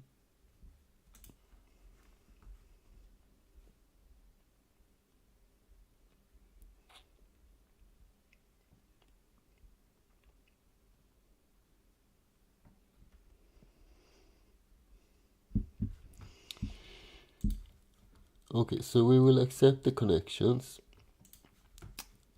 and let me just check the return value of the accept system call. Right, we have a third variable as well, at least. Let's see. Okay, we need a pointer to somewhere to store the address length as well. Right. So let's check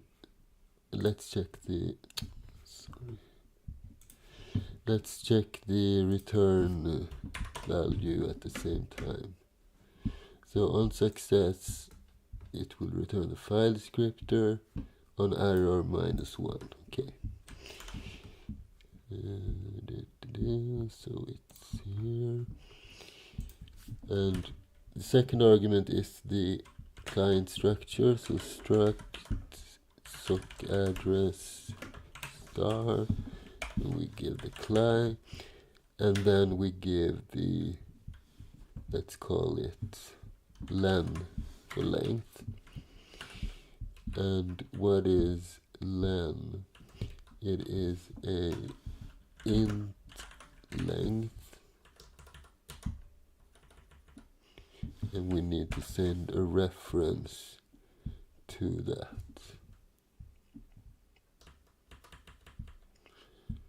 And if everything goes wrong, it will fill out these two structures. So we have the length of the address, and we have the address, so to speak. So let's create a char IP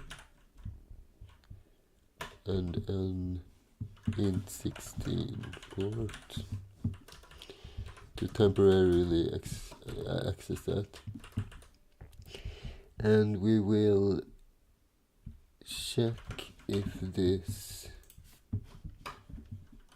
returns less than 0, and if so, what will we do? We don't want to exit the whole program, right? Because this can just be a temporarily the server is temporarily full or something, if there's a big flow of connections. So let's just close down the new, should it be yes?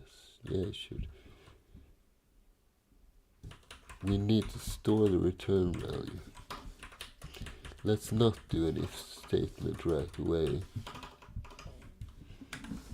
and instead we set the S2 to this, and if S2 is less than 0, then we close. Yes, then we don't need to close it because it's not really open, but we need to do something. We will just return. So we go to the next iteration of this loop, right?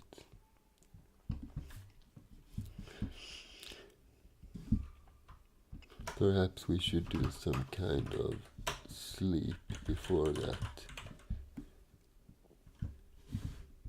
Let's just do sleep 1. Is that sensible? We're accepting connections, accepting connections.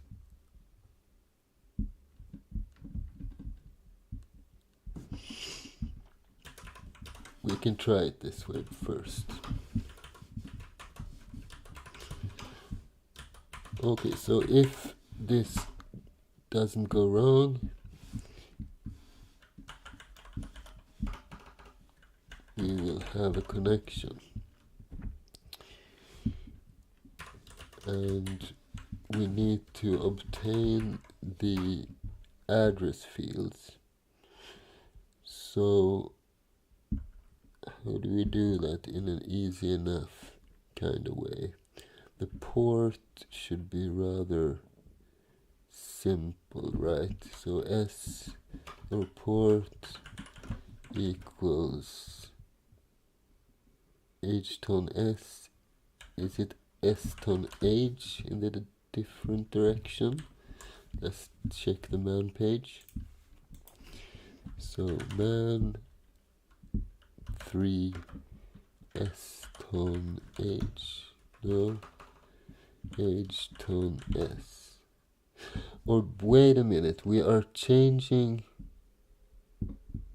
2 bytes.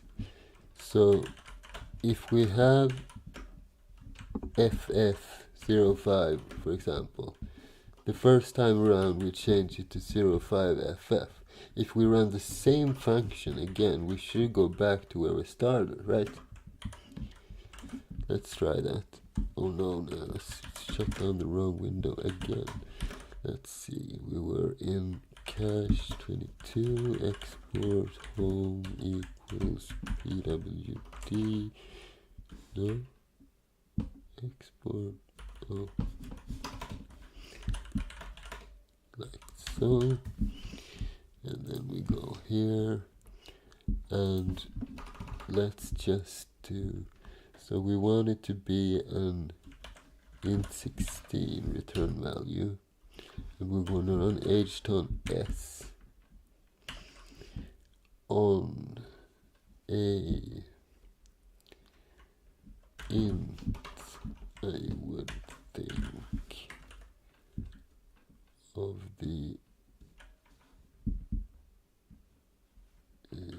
client structure, and we want the SYN port. Think this should be right. And then we will need to obtain the IP address. That will not be as simple, I think. No.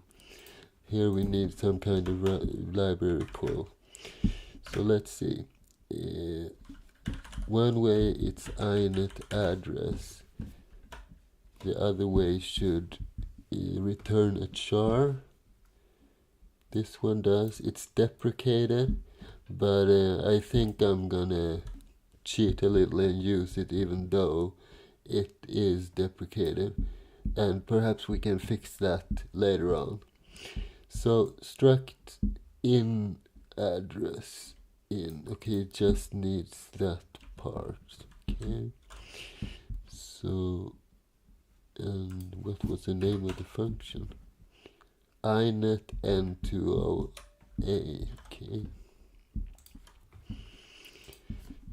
So the IP will be inet ntoa of the client's S address, right? And then we will just print out connection from SD, and we will do IP and port. Let's do this to begin with. And we return.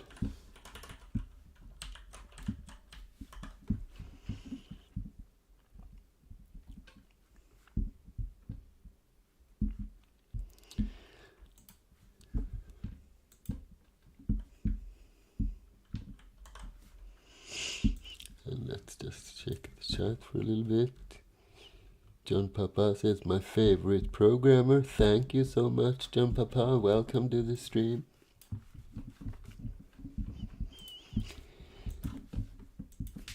And let's see. Let's compile this thing, right? Oh, where did we do a mistake? Pointer targets in passing argument 3 of accept differ in signedness. Alright, it will not accept an unsigned. Alright. And what did we have? Len, int len. So if we do unsigned int len, perhaps we can even do int 32 len and cast it to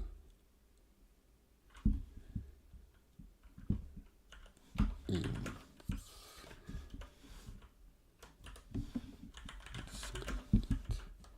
something like this,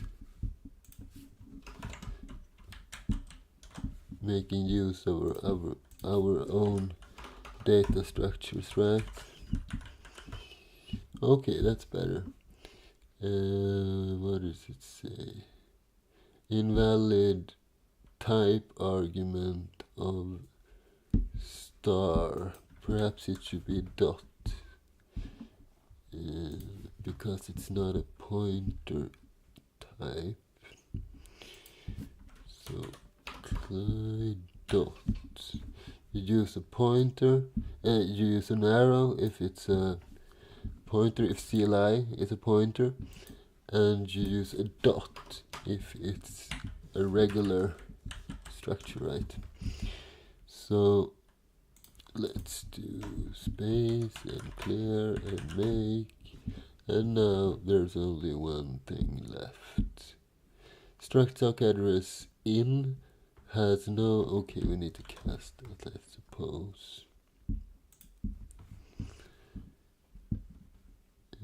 inet ntoa CLI s address. It has no member. S, see that? S, okay.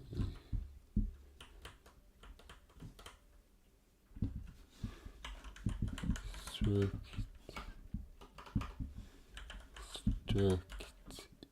in address, perhaps, and it should probably be a pointer as well.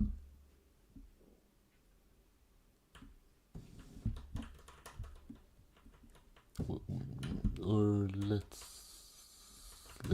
try it this way first.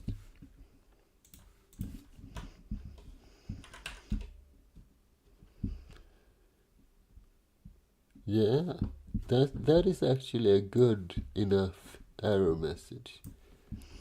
It has no member S address. Did you mean SYN address? Yes, I did. That's why it doesn't work. Sometimes GCC actually gets it.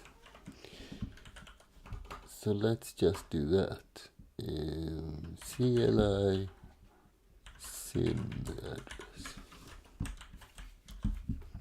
The address of all SYNs. Clear, make, boom. There we got it. And if we run this thing, it starts up. Very nice. And if we telnet to it, 127.0.0.1, and now my cat is soon everywhere on my keyboard. And telnet 127.0.0.1, and we use the port 120.49, and now it should probably connect, but it should... 1 second, I need to remove the cat. Du måste vara snabbare med.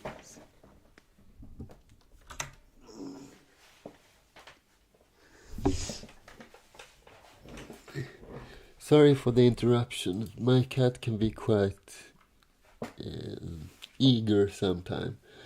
So let's see what happens. Okay, it opens, it connects. And how does our program look? Connection from 127.0.0.1, and this port is the client port, by the way, the other side of the connection, so it's not wrong, probably not. Let's do a netstat an, and we grep for string colon 120. What was it? Let's paste this instead. Okay, so this is our connection. This is the server side, 120.49, and this is the client side. And then we have the other direction as well. So this port is right. Everything is working perfectly this far.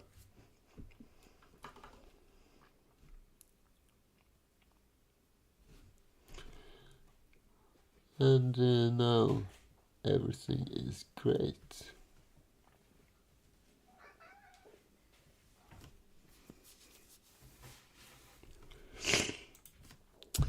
Alright, so we can accept connections, you guys. Let's close this down. So the next step is to, let's see, how do you do this on a Mac? It's always funky to find. There we go.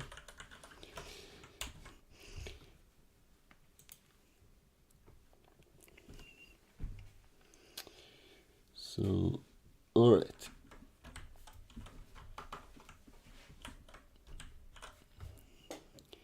Now we have successfully accepted the connection and recovered their IP and port information. Let's create an instance of our own data type and fill it out. So what we need is a client,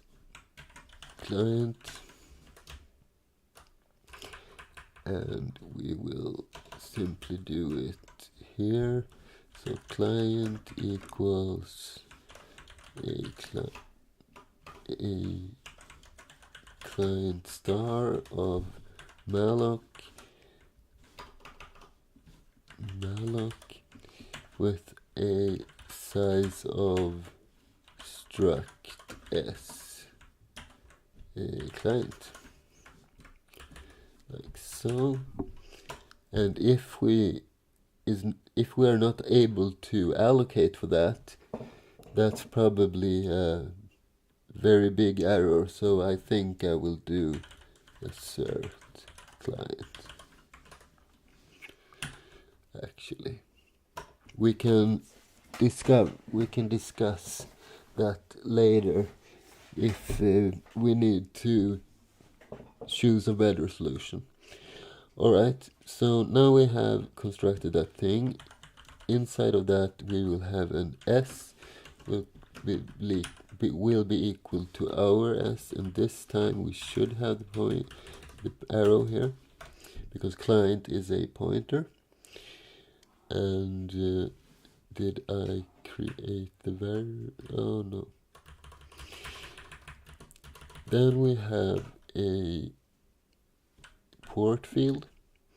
So client port equals port. And my cat is here again. You can't be here, cat. Sorry. I'm really sorry, but that's not possible. Sorry for the interruption. It's very annoying, and if I close the door, he will stand out of the door and bang against it and meow. So that's not really a solution. I have put my brother to try to be a guard of the cat, but it's quite difficult. Anyhow, let's go back to this. I have copied our ports to our structure, and then I will copy the string with string copy. So we will have a client IP. We will copy the IP, and we will set the maximum to, how big is it? 16. So let's do 15 now. And let's actually zero this whole structure first. So 0, and it's a client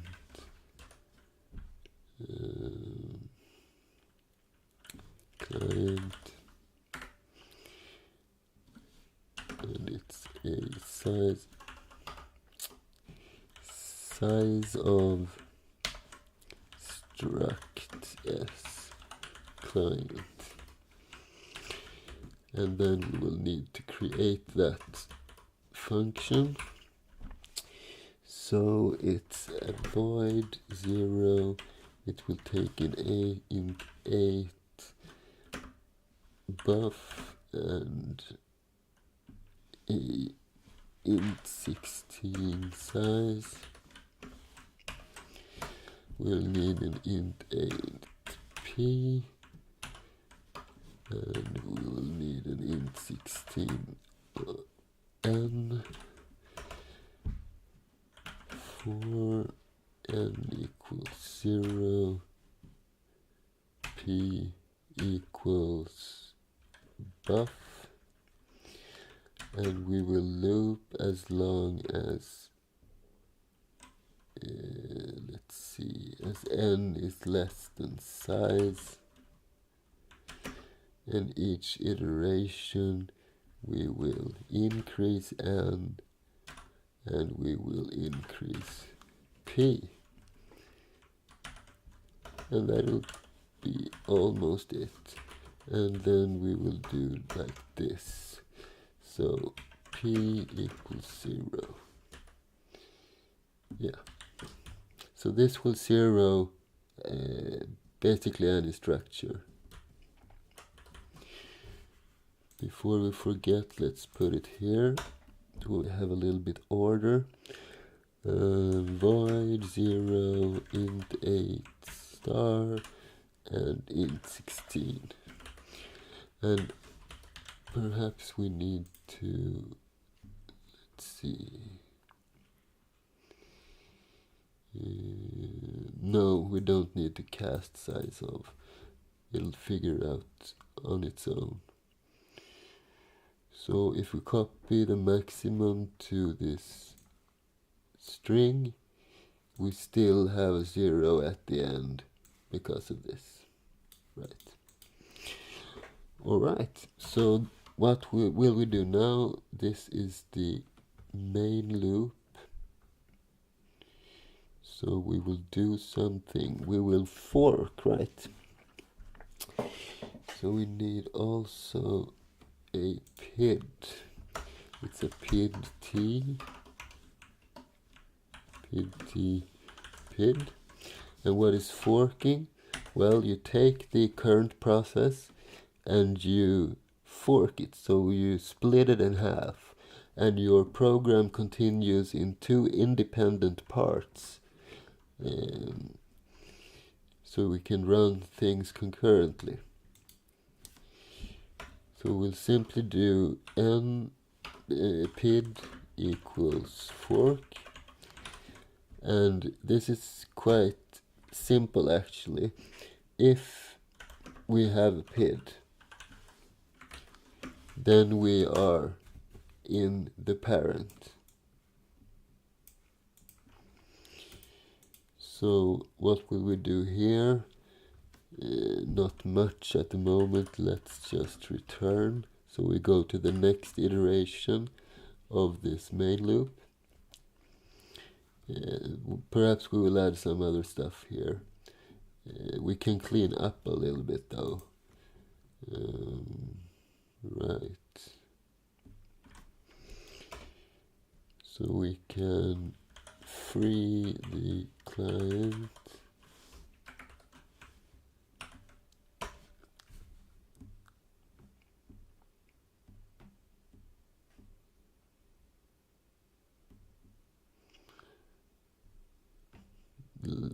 Let's leave it at that. And well, if PID returns 0, what does that mean? That means we are inside of the child. So then we will run the child loop. And what will we send to the child loop? Well, the client, right? And how will we loop this thing? Well, same as we did down here with the server's main loop. We looped as long as the continuation variable is true. So let's create another continuation. This time we call it the child continuation.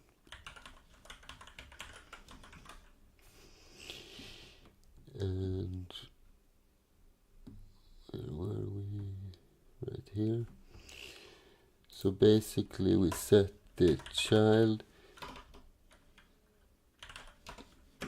continuation to true, which means that we should continue looping.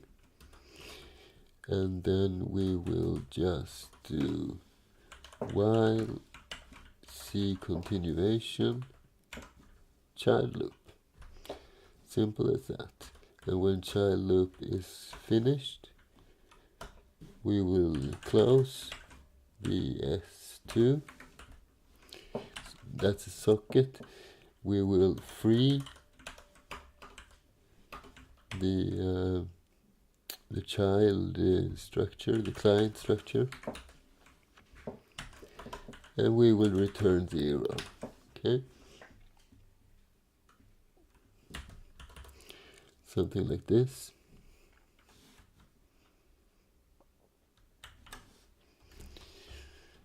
So we should be able to test this right. Let's also just temporarily before this, or maybe not temporarily actually. Let's just print. Dprintf is like regular printf, but it sends to a file descriptor. So it can be either an open file or a socket or something like that. So S2, we might optimize away these kind of functions later on, but right now it's good to have. So let's just do something like 100 connected to cache 22 server.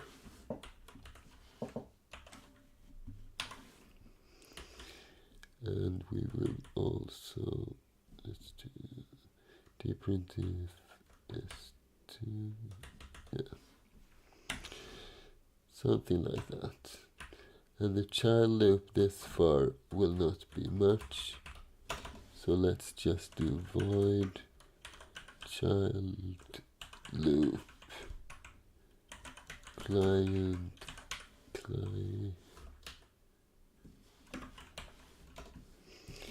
and sleep one return, just temporarily. And let's add this as well. So void child loop, and we will send a pointer to a client structure like so. Alright, let's see if it compiles. We missed something, probably a typecast or similar.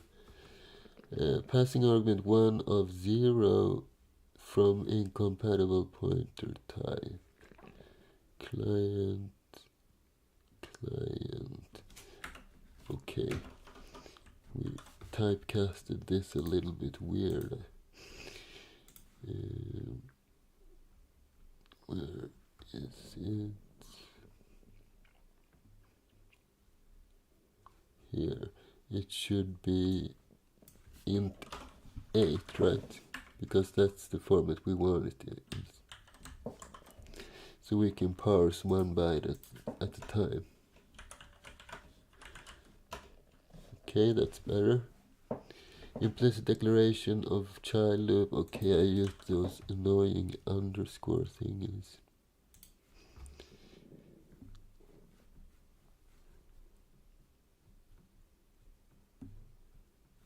There we are. Remove that. And it's still as readable, right? Readability is a very subjective thing. And return 0 from a void, that's right. Where was that? Child loop. Return 0. Is it this 0? Yeah, probably is. And make. There we go. Okay, let's start this thing up. And did we have the other window? We don't anymore. Let's telnet to localhost on port 120.49.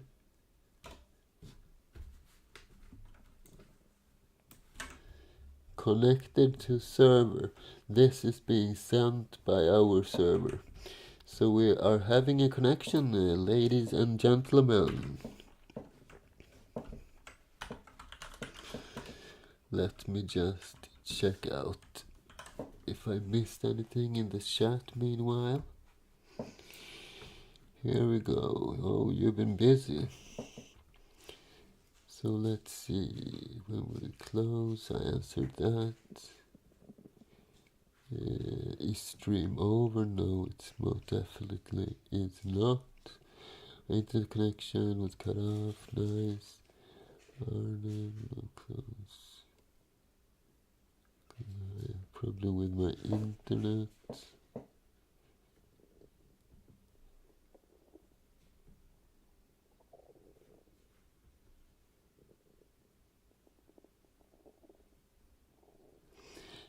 200 is server okay, that's correct, but this is not really a server okay.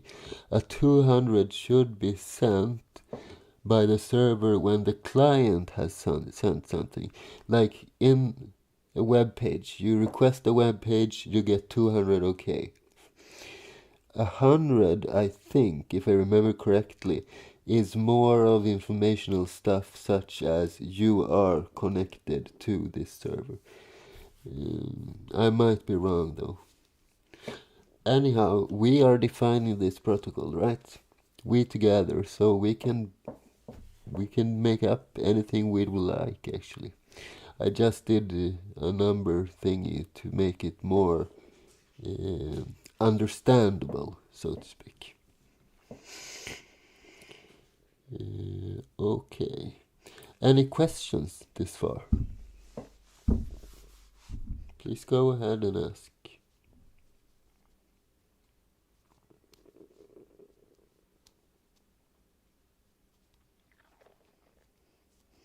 Are you back with us, Angel?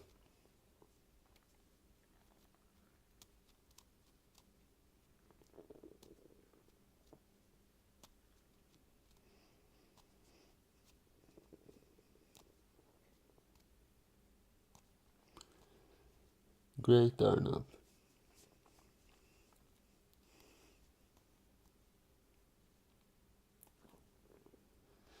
Great, Angel. And if you can hear me now, I would like you to choose a moderator, because you are being promoted to the chief moderator, and you will have up to 2 sub-moderators that will help you with the job. So you can do that while I continue a little bit further. It's like 5 minutes left of the stream. Perhaps we should... Yeah, let's just do this, because I said 3 hours and I want to keep the times, okay? So, however, we will have a stream very soon, perhaps even next Friday, where we continue this project, because this is a big project. It will take multiple streams before we are done, and meanwhile, in the middle of these streams, I will still give out a regular video every like 4 days or so. So in those we are currently working on the binary tree, and then we will merge the binary tree implementation with our database server implementation, getting a real good, hopefully faster than Redis in-memory database.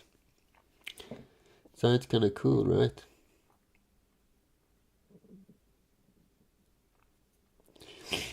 Okay, Arnav.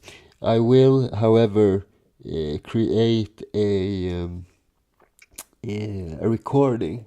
And I am creating a recording of this stream. I will just need to do some post-production so it's up to the standards of my channel. But I will release it some time tomorrow, okay? And I will do an announcement on the on the community, right?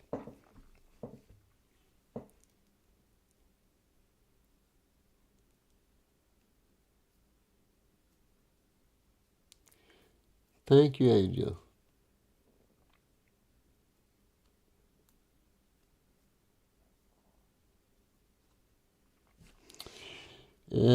But before we end, we have a couple of minutes left, 5 or so. If you have any other questions about programming in general, doesn't really matter which language, please feel free to ask them. I will try to answer as much as I can.